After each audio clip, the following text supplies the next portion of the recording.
In today's video, I'm going to teach you Docusign eSignature, how to use the drawing field.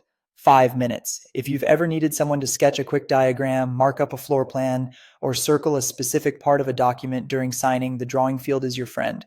It gives signers a freehand canvas right on the document, and you can even let them upload an image into that space if needed. Let's walk through it from start to finish. First, open Docusign and sign into your account. From the home screen, choose Start to begin a new sending session. This creates the envelope that will hold your document and the fields you'll add. Next, choose Upload and select the file from your computer. Once the document appears in Docusign, confirm it's the correct version and that the pages are in the order you expect. When everything looks right, click. Next, add fields to move into the Prepare stage. In Prepare, you'll see your document in the main area and a field palette on the left. Look for the drawing field in that palette. Click and drag it onto the document exactly where you want the signer to draw. Think about the purpose of the drawing. If it's for a quick markup, place it near the related text or image. If it's for a sketch, give it a clear open area. After placing it, resize the drawing field using the corner handles. Make it large enough for clean, legible strokes, especially if the signer is on a phone or tablet.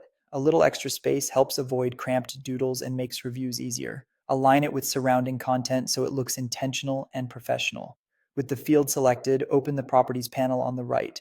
If completion is mandatory, toggle required. That means the signer must draw or upload before they can finish signing. If you want to let the signer bring in a photo, diagram, or scanned markup, enable Allow Upload. That adds an option for the signer to insert an image into the drawing area, which is great for things like site photos, annotated screenshots, or stamped approvals. Consider leaving the field generous in size if uploads are likely so the image isn't too cramped. That's it.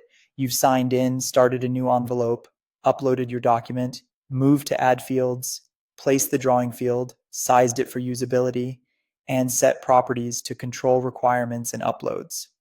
Once you proceed with your usual sending process, recipients will have a smooth way to sketch or attach visuals right where you need them.